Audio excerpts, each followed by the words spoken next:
Scott Fitzgerald. I'm one of our Senior Director of Product Management for Analytics here at Guidewire. I'm very excited to be here to talk through this with you. So we'd put the poll up there. I don't know if anybody had a chance to log in. Really just was trying to get a sense of who's here in the room. It looks like nobody got a chance to log in. So just real quick, who represents sort of IT in the group, just to get a sense? All right, a few folks. Actuarial, any actuarial folks? We got a couple. Data analytics, data science folks?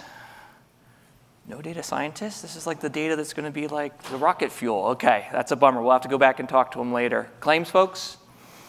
Claims department? All right. Product? Looks like we got one, at least one here. Couple? All right. That sounds great. I'm going to skip this one here. Talk about, safe harbor. We're going to have some forward-looking statements here, so just remember that those are covered under our safe harbor statement. So let's get started, right? In insurance, we're really always asking the same questions, right? How do I determine the right price to charge? How do I control expenses? How do I better engage customers? And how do I keep my claims on track?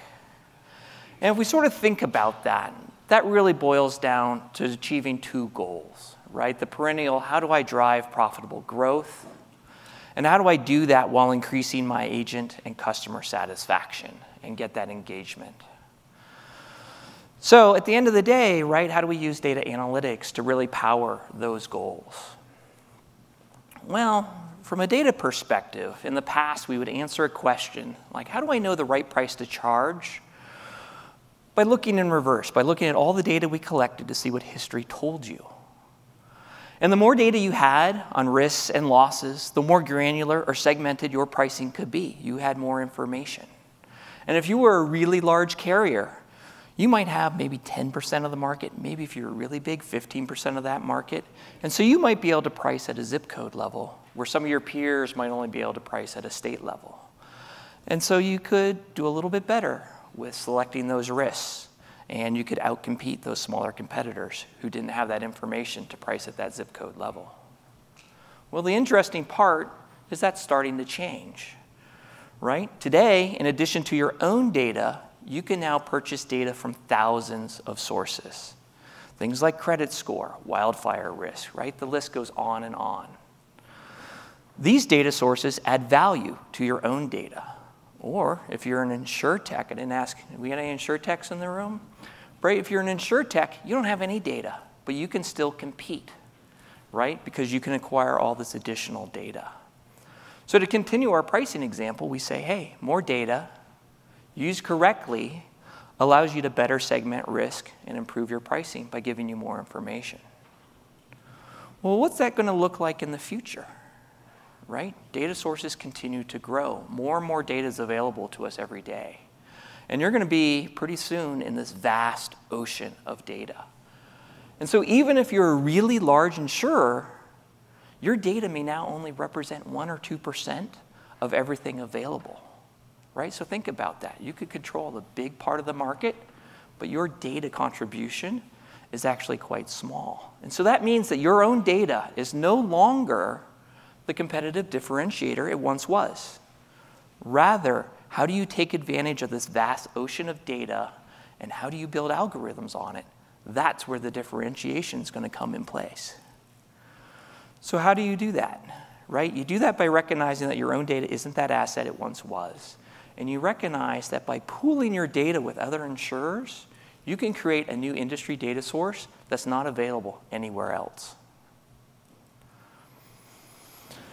So that brings us to the concept of a rising tide lifts all ships, right? If we step back and sort of think about, get out of the day-to-day and think about what insurance is, it's really a shared value industry, right? So what does that mean? That means that as insurance gets better, communities also benefit, right? The classic example of this is the recognition that society is better off when carriers have adequate capital so they can always pay their losses. Another way of thinking about this is that customers can get better products at better prices, while you, as an insurance carrier, can be more efficient and make more profits. Both sides can benefit, right? So for those of you who have taken a course in business strategy, you'll recognize the name Porter from the Harvard Business School, usually around the concept of Porter's 5 forces. As a leader in thinking about business strategy, Porter's identified that data collaboration is really critical, especially in shared value industries like insurance. A rising tide does, in fact, lift all ships. But only if you're prepared for that tide to rise. If you're not open to collaboration, you may be left behind, unable to access some of the new oceans of industry data, and unable to compete with more sophisticated algorithms being developed by competitors. So I was reading an interesting study by Capgemini recently, and they looked at the idea of data collaboration creating value. And in that study, they actually found that improvements could be had across a variety of metrics on the order of 10 to 15% coming from this idea of collaborating around data. Think about that. When was the last time you moved a metric, an operational metric in your business by 10 or 15%, right? That's pretty big. Think about what that would mean. So what's needed to take advantage and participate in a data sharing ecosystem, right? So first, you need the data, right? You need that detailed data at scale. You need to ensure that you have enough data that when we pool it, it accurately represents the market. In addition, more precise insights mean that you need more detailed data, including free text fields. And finally, you need to be able to easily get at that data, use it, build insights, and then more importantly, put those insights back into your workflow so they're available at the moment to make those individual decisions as they're needed. You also need a trusted intermediary, right? So similar to an escrow agent, the data intermediary must have the best interest of all the participants at heart. They also need to be an expert in the industry. They need to understand your problems. They need to understand your opportunities so that they can facilitate solutions that really bring you value versus just trying to sell you something else. And finally, members must be able to trust that their data will always be used appropriately and be held securely, right? Because after all, it's still a valuable asset. So with that, in response to customer requests, we're really pleased to announce the launch of our what we're calling the Guidewire Data Cooperative. And we really hope that you'll agree with us that we believe that Guidewire is uniquely positioned to pool industry data on your behalf and provide you with the value and the benefit that comes from that. The great news is actually 14 of you are already shaping the future. We're seeding the data cooperative with the pooled data that already powers our Compare application, which has been used successfully for a number of years now, right? And Jim can help us speak to that and some of the benefit that he's gotten. So while the formation of the data cooperative is new, right, the concept, the data pipelines, and our commitment to keeping your data secure, those are not new things, right? So what that means is that we can really accelerate building out this data cooperative for your benefit. We have a goal of signing up 15% of ClaimCenter customers over the next 6 months. While aggressive, it's not necessarily unreasonable. And when we looked at the size and the distribution of the Guidewire customer base, we said, what would that represent, right? And we think that represents somewhere between $50 and $75 billion in annual direct written premium when we pool 15% of the customer base. Think about the size of that pool of data. $50 to $75 billion. Think about how that can help supercharge all the work that you guys are doing. So if you think back to our graphic of that data ocean growing, right? This really represents a huge data asset that you can take advantage of and that you really can't get anywhere else.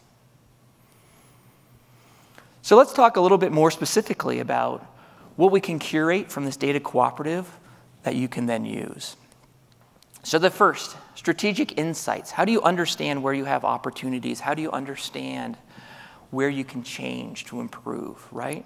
The cooperative data, as I said, powers our Compare application that allows you to benchmark yourself against peers, compare your performance over time across hundreds of different claim metrics to allow you to identify where you really have opportunities. The next is cooperative variables. Think about these as aggregated facts about the market, but at a detailed level. right? Something like, what's the loss ratio for a workers' compensation in a particular NAICS code, right? Fast food restaurants as an example, by zip code, this part of Las Vegas, by overall number of employees. Think about if you had facts at that level. What could those mean for your predictive models for pricing, risk selection, and a whole host of other operational decisions? So of course, we can take those variables and we can power models with them. So we're going to pre-build a whole host of predictive models. We're calling those cooperative models. And the idea is that we can look at this market. We can build these models to handle common use cases that you can take advantage of immediately and embed very quickly into your workflows. And Brian's going to show us how easy that is when we get to him in a couple minutes.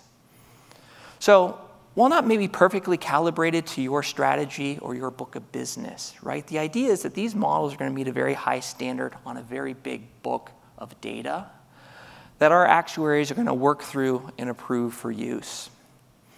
And I'm really excited to announce that we've actually finished our first one, hot off the press, around the likelihood of subrogation for both personal and commercial auto in the United States and Canada. So that's something you can start to take advantage of right away.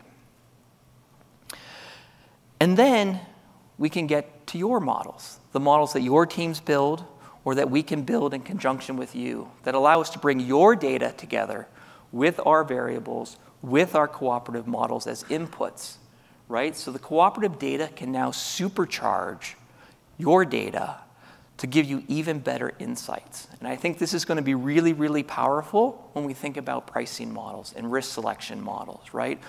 That's where your algorithms and how you compete and your strategy in the market are really going to make a difference. And this data is going to help you power that. And then, of course, we have to have those individual insights, right? How do we drive this back into the workflow so that you can make individual decisions and be brilliant in the moment? How do you know how to select a risk when you get a submission? How do you know how you want to adjust a claim? Who do you want to assign it for? What's your risk of it being litigated? Right? Those are all decisions you can make in the moment, and we can drive that directly back into your policy center and your claim center workflows. So, as you heard in a couple of the other talks this week, right, we're launching the Guidewire Live ecosystem.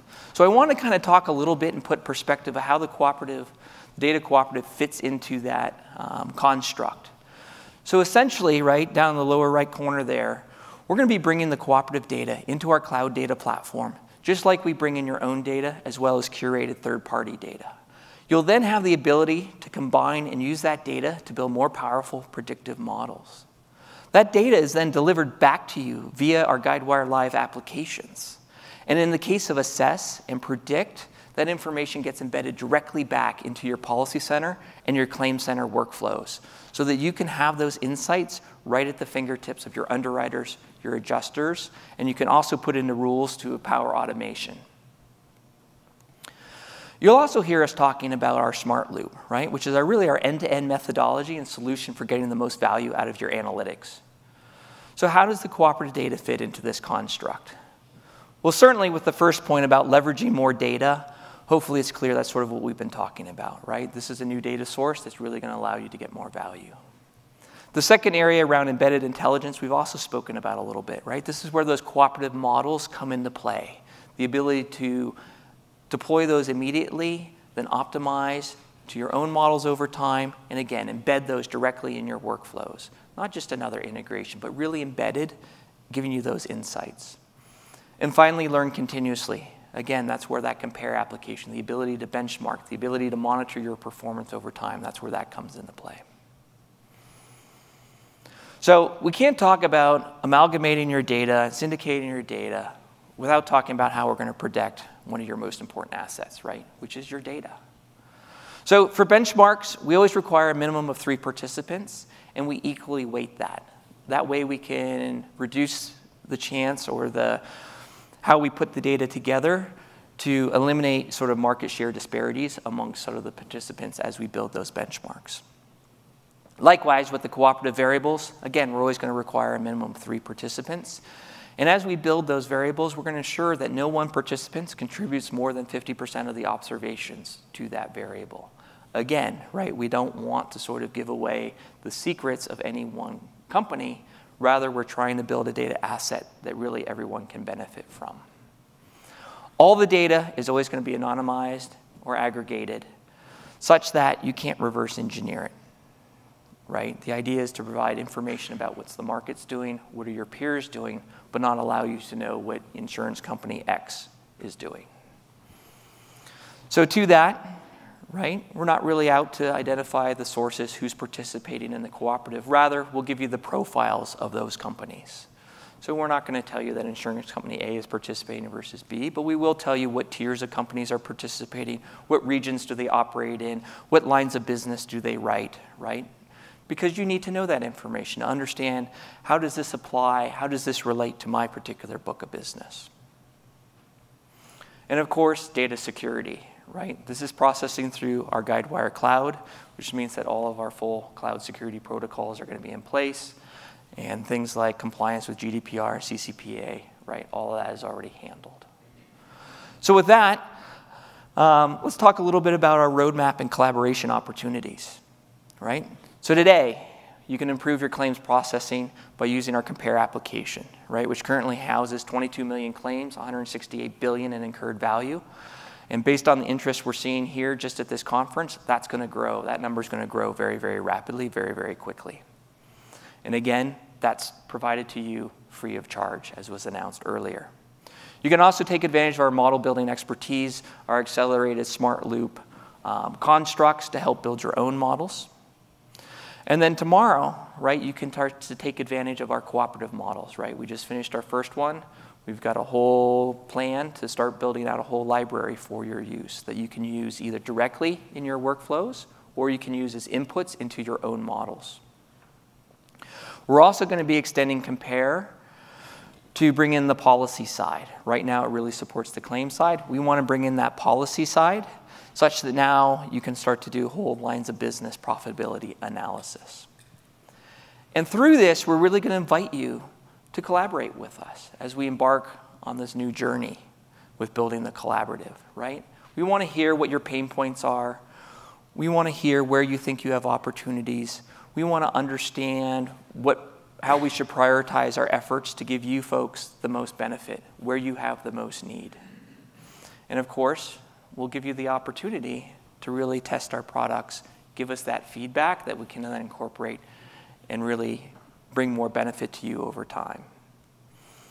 So with that, I want to turn it over to Brian. Brian's going to walk you through a quick demo of Compare, give you a little bit of flavor of what that's like and how you can take advantage of it, as well as showing you how quickly you can implement a cooperative model directly into a claim center workflow. Let you at it.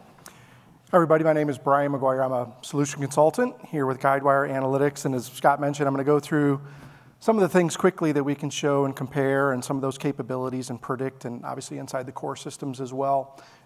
So as Scott had mentioned, this is obviously really a collaborative tool. This is about collaborative data, and it's really about allowing you to do some comparisons among your own organization, comparisons across your peers as well. So this is one that I've got, just an example that I can show. So this actually happens to be personal auto bodily injury. So on the left-hand side, we've got obviously some descriptive information, number of exposures, number of claims, that type of information. My first column, what I'm actually doing here is doing a comparison of my own organization from this current year to last year. How are we performing? How are we expecting some of this to come about? So here I can see that we've got some drop in exposures, some drop in claims, and that might be expected just based on the way things are going today. But I go down a little bit further, and suddenly I look at my percent closed, and I've got a significant drop of almost 60%. I can see that last year, my percent closed was just a little over 70%, and now I'm barely at 29%. So is that an area of concern? Don't know yet, right? But it's something to pay attention to. It's a flag. It gives us the insight now that maybe we need to start investigating this. But let's go a little bit further. I can go down and see that my percent litigated, great. We're doing wonderful compared to how we were doing the previous year. As I move over to the next column, now what I'm doing is I'm looking at my organization but now I'm comparing it to the benchmark that is out there. And I can already see visually there's some deviation between my organization and what the benchmark is telling us. So first of all, I notice that I've got 15 organizations that are submitting information to this. So no longer am I just simply doing some internal benchmarking against 5,500 claims. I'm now looking at almost 50,000 claims to do some of these comparisons. And as was my concern, I can start to see that, okay, it's our organization. The benchmark is still hovering in kind of that mid-70 percentile for percent closed, whereas again, we're down near that 30%. So that's given me the insight now that I need to go back into the organization and I need to really see what's causing this decrease in our ability to close claims. But again, against the benchmark, we're doing wonderful when it comes to litigated. And the third one I've got here is just how'd the benchmark do this year compared to last year? Because maybe they're seeing the same struggles that I am. But again, I go to that percent closed. Nope, they're right about the same as they were the previous year. So again, this just really solidifies the fact that we've got some work to do internally to figure out what's going on. Why aren't we able to get these claims moved to a closed status? And what processes do we need to put in place to make that happen? But it's not just about some of these descriptive. We can get into things like basic financials. And again, some nice visuals there, how we're comparing to our peers where, maybe on indemnity incurred and paid, we're doing well, but as percentages, maybe we're struggling a little bit. And I can even go down and look at things like cycle times. How are we at closing some of these, but the longer they get, are we closing them at the same rate that some of our peers are doing? Same thing with reserve changes, right? So nice quick visuals to give us insight into our own organization. Maybe I want to compare last quarter to this quarter. Maybe I want to compare region to region, or maybe I want to compare myself to the peers. But it gives me those visuals, especially from the business side, to identify areas that we need to look at and do some improvement versus obviously those areas that we're doing quite well. And when we developed this, the goal was not to have this be designed by IT. We don't want to put this off on somebody who's really a business intelligence expert. This is a business tool. So when you look at developing some of these scenarios, you're really just dropping down lists and selecting from the lists that you have here, either some of your standardized lists or the ones that are specific to your particular core system. Being able to go in and edit and choose, again, what loss cause do you want. So again, designed more for business to be able to build these without having to do the heavy lifting necessarily and put that onto IT or put it onto a developer or somebody, who might be a business intelligence. So a really great tool, just again, to compare yourself to other organizations and then also to do some internal comparisons to see areas for opportunities for improvement. Now, Scott had also mentioned the opportunity for some of these cooperative models that we're starting to deploy. And obviously, predictive analytics is a solution of and by itself, but we're going to hit on one area today, and that's really just creating an endpoint for Claim Center to call out to or for Policy Center to call out to. So under the deploy section, we actually can create an endpoint. And it's as simple as selecting that, and we'll just give it connections. We'll just say connections, well, we'll say November. And it's a severity. Now, as I create this endpoint, of course, it's going to go, you don't have anything behind the scenes. Well, we're going to add that. So if I add one, this is where you will see those list of collaborative models now, starting with subrogation, but then all the other ones that we're going to be adding. And to deploy some of those models, it's as simply as selecting and hitting deploy.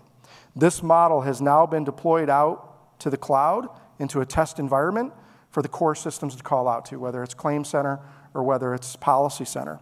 And from here, you can get all the details needed, included that URL that, again, the core systems will call out to, and even in the technical details that go behind that. Now, even though the model itself is deployed, it doesn't mean that it's necessarily embedded into the core system yet. So we still have to go through that process. But what's great is that we developed a very, very powerful tool called Analytics Manager. So to get an analytics solution into a core system was a lot of heavy lifting. It was something that was traditionally had to be handed off to IT. There was a lot of development. There was GOSU code that had to be written. There were screens that had to be designed. This is now a tool which takes all of that heavy lifting effort and turns it now into a low code or many times even to a no code type of solution. So if I look at one of these, for example, from here you can do such things as enable or disable these on the fly. So there's no longer having to take down Claim Center in order to do some of this embedding. These can be worked on while Claim Center is still up and running. But determine, for example, what's our business function? Is it severity? Is it segmentation? Is it litigation, subrogation? And this list is certainly can be added to as whatever your objectives or your projects might be. We can decide what's the scoring entity going to be. Is this against a claim? Is it against an exposure? Even determining when is this model going to kick off? Is this at the creation of a first notice of loss that we're going to run these models?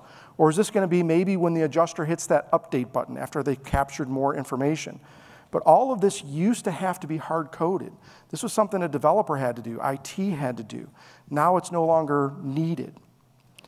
If I go down a little bit more, we even have the ability to determine what shows up on the screens. Do we want to see a severity estimate? Do we want to see a score? Do we want to see predictive factors? What do we want displayed to the end user? These are just now yes and no fields. Credentials. What we saw over in the predict application, cut and paste right into the credentials area. Applicability, we can determine what type of loss types do we want to use this against, what type of policy types, maybe a jurisdiction.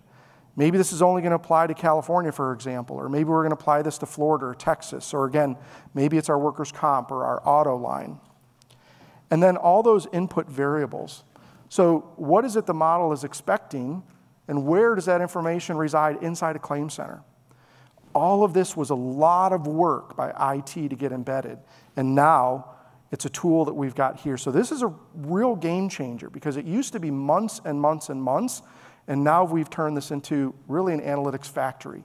So embedding these models is going to be easier, it's going to be more efficient, and it's going to bring more of a consistent process to getting these into the core. And then once we're in there, from an end user standpoint, all of that insight is in the application that they use on a day-to-day basis. So as an adjuster, I can start to see what the recommendations are. Maybe, again, what those severity estimates or scores are. But what the most influential factors are, too, because it's not just about giving them a score or giving them some sort of severity estimate. We want to give them insight, but insight at the key moment that they are making critical decisions for the organization. We want to make them brilliant in the moment. And so putting it into the application that they use every single day is going to allow them to do that. And it's going to take Claim Center, Policy Center, from really just being transactional systems to much more of a smart core. So when you look at this holistically, what Scott had mentioned about that loop, we bring in cooperative models. We get those models put into the core system. That information is now used by the end users, and it's all creating and growing that data set, which then ultimately is going to feed back into Compare so we can start to monitor and see how we're doing. Are there areas that we can improve? Are there areas we can get more efficient?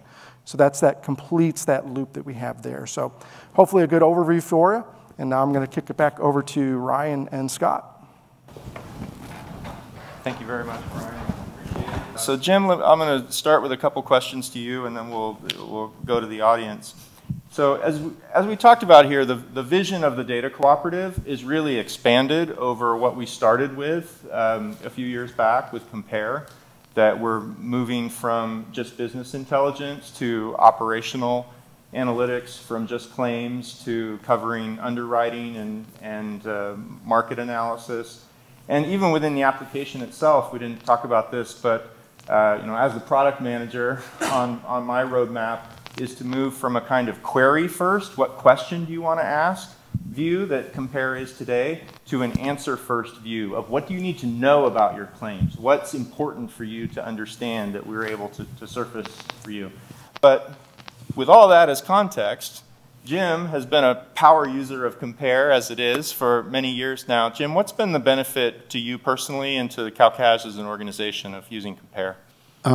Well, the first thing I'd like to do is just thank everybody for self-identifying as the highest IQ people at the conference, because only really smart people would understand how important it is to come to this event at the end of the day. So nice job. Indeed.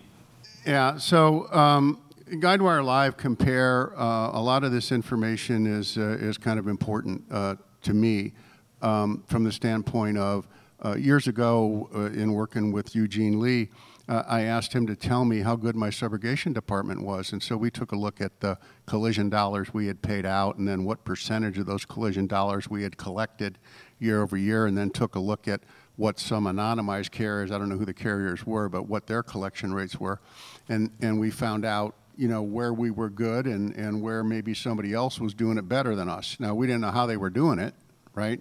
So it's not like anybody shared their secret sauce with us or some competitive secret information. We just knew somebody's doing it better than us. We need to go take a look at what we're doing and figure out how to get better. And so it's helpful because you test yourself. You put pressure on yourself to try to get better, not just for the sake of trying to get better, but for knowing that you can be better, you know. And when you put that kind of challenge to your people and let them know somebody's doing it better than us, and let's figure out how we can be better, people warm to that task and they enjoy doing creative things and taking a look at what we're doing and offering suggestions and improvements. And it's a way of getting your employee population engaged in getting the business results that you want to get for your business. So it has multiple impacts. Not only do you get better business results, you get a more engaged employee population, better work product, and it can be fun. I can't help but add that Jim asked Eugene, but then Eugene asked me. So. And I did a session a couple years ago now, at the last time we did in-person connections, in which I dug into some of these metrics a little deeper. And CalCash was the top of the field within the peer group in subrogation as of 2019. I haven't peaked since, Jim, but I trust you're still there. We might have slipped a little bit. Well, we know how to find out. How to find out. How did you address the concerns that either you had personally or others in your organization had about sharing data? Well, I don't have any concerns about it, and I didn't ask anybody else. So everybody unanimously agreed. It's important. It's important for your business, and it's important for the industry. And it's important in this way. Imagine what would happen if you had the capability of an agent who is talking to a policyholder who's just purchased a vehicle and they want to add it to their policy, and the agent puts that VIN number in, you know, on whatever form you're using, and Guidewire in the background goes to the Guidewire Claim Center ecosystem and checks that VIN number and comes back and tells you that that vehicle had been declared a total loss 6 months ago. Would you want to put that vehicle in your book of business? No. So think about the thousands of cars that were totaled in Superstorm Sandy because they were inundated with salt water. And a lot of those cars had their titles washed and they ended up in New Mexico and Texas and Oklahoma, and unsuspecting people bought those cars. And there are fire risks. There's a risk that the airbags won't function when an accident happens. And you've got people in the public who've been defrauded. They're your policyholders. And you've put a risk in your book of business that's going to cost your company money. So why wouldn't you want to know that, so that you can call that policyholder and say, I'm sorry, we can't put the vehicle on your policy right now, and you may have unsuspectingly purchased a car that had been previously totaled and the title been washed. You might have been defrauded. You should look into that. I think that your customer would appreciate you being able to tell them that. Your business obviously appreciates not putting this risk into your book. And so I haven't, by my sharing that information anonymously with you, that I had totaled this vehicle 6 months ago, what harm is being done? Why would I consider it a competitive advantage for me to hide that information from you? That's almost morally corrupt, right? There's a human being that's at risk by driving that car, and I'm supposed to think it's okay because it gives me a competitive advantage? That's ridiculous. You know, and so the industry needs to think just about the people that are involved in what we're doing, and there's a human component to this stuff. Now, to those of you who think that that still maybe presents a problem, that I'm giving away information that could ultimately benefit my company, imagine that I settled a tort claim with an injured claimant 2 years ago, and that injured claimant is your insured, and they're now presenting an uninsured motorist claim or an underinsured motorist claim to your company, and they want $250,000 to settle their claim, and you find out they previously had a claim with me. So is it okay for me to refuse to give you any information out of my claim file? Because that would be giving away a competitive advantage. Well, that's also ridiculous. Why is it okay for me to help somebody rip you off, right, and get a larger settlement than they otherwise might deserve? How does that give me a competitive advantage? That's also kind of morally corrupt, you know? So I think we have an obligation of the society as a whole to work together to try to keep insurance premiums down. And if you believe the data that 20 to 25% of insurance premiums now are related to fraud, if we could squeeze fraud out of the marketplace, we'll still have our profit margins. We're still going to make money. Premiums might go down 20 to 25% if we could do that. And the upside of that is everybody knows how many uninsured people are driving around right now because they don't have the financial wherewithal to even buy a minimum limit policy. If we could reduce premiums that much, you open up a marketplace for more people that we can sell the business to. And so you've done good for the society as a whole, you know, by sharing the information, working together to get the fraud out of the business and to protect individuals like the lady who bought the flood damaged vehicle from getting her and her kids injured. It just seems to be a simple answer to me. I didn't see why I would need to ask anybody if this made sense. Who can argue with this? Be good, do good, spread good. Does anybody hear that? We heard that from Gore Mutual. You're right. You know, then their employees feel good about doing good. Thanks, Jim. And thanks to you all for coming. We're going to end on time here. So know it's the last session of the day. Thank you for joining us. If you do have further questions, just come on up and talk to us up here. Enjoy the rest of the conference. Thank you. Just remember, you're the smartest people in the building. That's right.